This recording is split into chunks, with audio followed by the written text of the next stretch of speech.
നമസ്കാരം. രാജ്യത്ത് മൂന്നാം മോദി സർക്കാർ അധികാരത്തിൽ വന്നതോടുകൂടി വാഹന മേഖലയിൽ വലിയ രീതിയിലുള്ള മാറ്റങ്ങളാണ് വരാനായിട്ട് പോകുന്നത്.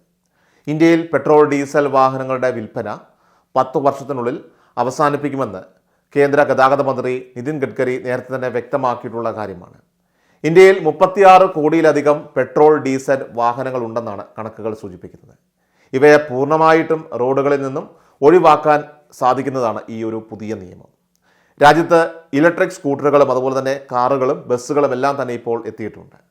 ഡീസൽ വാഹനങ്ങൾക്ക് ഇന്ധന ഇനത്തിൽ 100 രൂപ ചിലവാകുമ്പോൾ ഇലക്ട്രിക് വാഹനങ്ങൾക്കാകട്ടെ ശരാശരി 4 രൂപ മാത്രമാണ് ചിലവാകുന്നതെന്നും 10 വർഷത്തിനുള്ളിൽ ഈ തീരുമാനം നടപ്പിലാക്കുമെന്ന പ്രസ്താവനയാണ് ഇപ്പോൾ വാഹന ലോകത്ത് ഏറെ ചർച്ചയായിട്ട് മാറിയിരിക്കുന്നത്.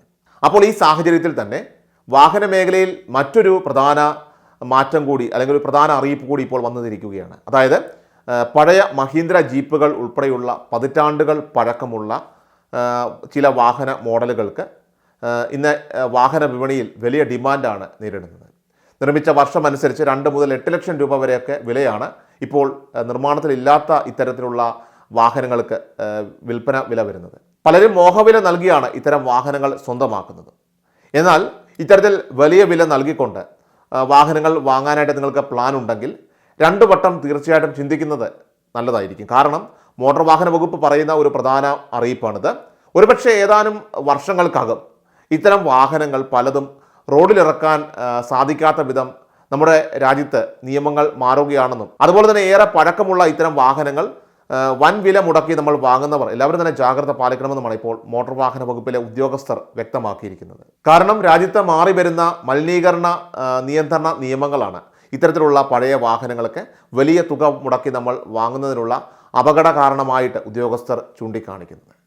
ഇതിനേറെ പറയണം, ഗവൺമെൻറ്റിൻ്റെ വാഹന സ്ക്രാപ്പിംഗ് നയവും അതുപോലെ തന്നെ മലിനീകരണ നിയന്ത്രണ നിയമങ്ങളും ഇതിൽ പല വാഹനങ്ങൾക്കും ഭാവിയിൽ അന്തകനായിട്ട് മാറുമെന്നാണ് റിപ്പോർട്ടുകൾ. കാരണം പെട്രോൾ അല്ലെങ്കിൽ ഡീസൽ ഇന്ധനം ഉപയോഗിക്കുന്ന വാഹനങ്ങൾക്ക് 15 വർഷത്തിന് ശേഷം നമ്മൾ വീണ്ടും അവ രജിസ്ട്രേഷൻ ചെയ്യേണ്ടത് ആവശ്യമാണ്. അപ്പോൾ ഇങ്ങനെ കിട്ടുന്ന ഈ രജിസ്ട്രേഷൻ അംഗീകാരത്തിന് 5 വർഷത്തേക്ക് മാത്രമേ സാധ്യതയുള്ളൂ.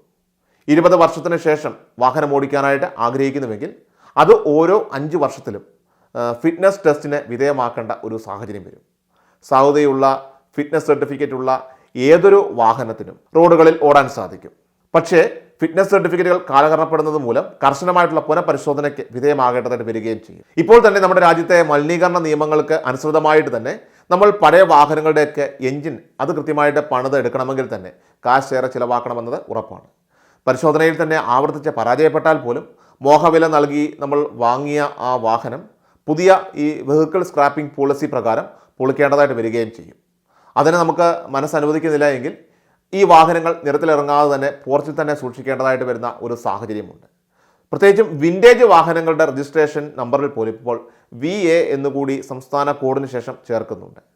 ആദ്യ രജിസ്ട്രേഷന് 20,000 രൂപയാണ് ഫീസ് വരുന്നത്. 10 വർഷമാണ് ഇതിന് കാലാവധി. അതുപോലെ പുനഃരജിസ്ട്രേഷൻ ആണെങ്കിൽ 50,000 രൂപയാണ് ഫീസ് വരുന്നത്. ഇത് പ്രധാനമായിട്ട് പ്രദർശനം അതുപോലെ തന്നെ ഗവേഷണ ആവശ്യങ്ങൾക്കും കാർ റാലിക്കും പുറമെ ഇന്ധനം നിറയ്ക്കാനും അറ്റകുറ്റപ്പണികൾക്കും മാത്രമേ ഈ വിൻറ്റേജ് വാഹനങ്ങൾ ഓടിക്കാനായിട്ട് സാധിക്കുകയുള്ളൂ. ഈ വാഹനങ്ങൾ മറ്റു വാഹനങ്ങളെ പോലെ പതിവായിട്ട് ഉപയോഗിക്കുവാനായിട്ട് നമുക്ക് സാധിക്കില്ല. അത് മാത്രമല്ല അവ വാണിജ്യ ആവശ്യങ്ങൾക്ക് ഉപയോഗിക്കാനും സാധിക്കില്ല എന്നതാണ് മറ്റൊരു പ്രധാന കാര്യം. അപ്പോൾ ഇങ്ങനെ വരുമ്പോൾ ഈ പഴക്കം കൂടിയ വാഹനങ്ങളുടെയൊക്കെ വില ഇടിയാനാണ് കൂടുതൽ സാധ്യതയെന്നാണ് ഇപ്പോൾ മോട്ടോർ വാഹന വകുപ്പ് ഉദ്യോഗസ്ഥർ ചൂണ്ടിക്കാട്ടുന്നത്. കാരണം നിലവിലിപ്പോൾ യൂസ്ഡ് കാറുകളുടെ വില നിശ്ചയിക്കുന്നത് തന്നെ ആ വാഹനത്തിൻ്റെ നിർമ്മാണ വർഷം അതുപോലെ തന്നെ അത് ഓടിയ ദൂരം, എത്രാമത്തെ ഉടമസ്ഥതയാണ്, നിലവിലുള്ള അവസ്ഥ എന്താണ്, ഇവയൊക്കെ അടിസ്ഥാനമാക്കിയാണ്. എന്നാൽ ഇതുവരെ നിർമ്മാണ വർഷത്തിന് മുൻ ഘടകങ്ങളുമായിട്ട് തുല്യ പ്രാധാന്യമുണ്ടായിരുന്നു. എന്നാൽ ഇപ്പോൾ ഈ പൊളിക്കൽ നിയമം പ്രാബല്യത്തിൽ വന്നതോടുകൂടി ഇത് ആകെ മാറി മറിഞ്ഞിരിക്കുകയാണ്. ഇതിൻ്റെ പ്രാധാന്യം ഇപ്പോൾ കൂടിയിരിക്കുകയാണ്. അതായത് മുൻപ് ആദ്യത്തെ ഉടമസ്ഥൻ്റെ കുറഞ്ഞ ദൂരം ഓടിയിട്ടുള്ള ഒരു വാഹനത്തിൻ്റെ ലഭിച്ചിരുന്ന വില അത് പുതിയ സാഹചര്യത്തിൽ നമുക്ക് ലഭിക്കില്ല എന്നതാണ് മറ്റൊരു വസ്തുത. മറിച്ച് 2 പ്രാവശ്യം കൈമറിഞ്ഞ അല്പം കൂടുതൽ ഓടിയ വാഹനത്തിന് പഴക്കം കുറവാണെങ്കിൽ നമുക്ക് കൂടുതൽ വില ലഭിക്കാനാണ് സാധ്യത. അപ്പോൾ നിങ്ങളുടെ കാറോ അല്ലെങ്കിൽ ബൈക്കോ ഇപ്പോൾ 15 വർഷത്തിൽ കൂടുതൽ പഴക്കമുള്ളതാണെങ്കിൽ അവ വീണ്ടും രജിസ്ട്രേഷൻ ചെയ്യുമ്പോൾ നിങ്ങൾക്ക് ഗ്രീൻ ടാക്സ് അടക്കേണ്ടി വന്നേക്കാം.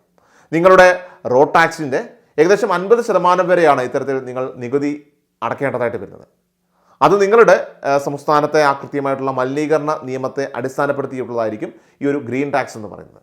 പ്രധാനമായിട്ടും ഈ ഇലക്ട്രിക് അതുപോലെ തന്നെ CNG ഇന്ധന വാഹനങ്ങളെ ഇതിൽ നിന്നും ഒഴിവാക്കിയിട്ടുമുണ്ട്. ഈ രജിസ്ട്രേഷനും അതുപോലെ തന്നെ ഫിറ്റ്നസ് ടെസ്റ്റിനുമൊക്കെ നിങ്ങൾ ഉയർന്ന ഫീസ് നൽകേണ്ടതായിട്ട് വരുമെന്നതാണ് മറ്റൊരു കാര്യം. ഏതായാലും ഈ പഴയ വാഹനങ്ങൾക്ക് പുതിയ നിയമങ്ങൾ തീർച്ചയായിട്ടും തിരിച്ചടിയാണെന്ന കാര്യത്തിൽ യാതൊരു സംശയമില്ലാത്ത കാര്യമാണ്. കൃഷൽ മീഡിയ എല്ലാ ദിവസവും വാർത്തകളും അറിയിപ്പുകളും ലഭിക്കുന്നതിനായി ചാനൽ സബ്സ്ക്രൈബ് ചെയ്യുക. വീഡിയോയുടെ നോട്ടിഫിക്കേഷൻ ഉടൻ ലഭിക്കുന്നതിനായി ബെല്ലൈക്കൺ അമർത്തുക.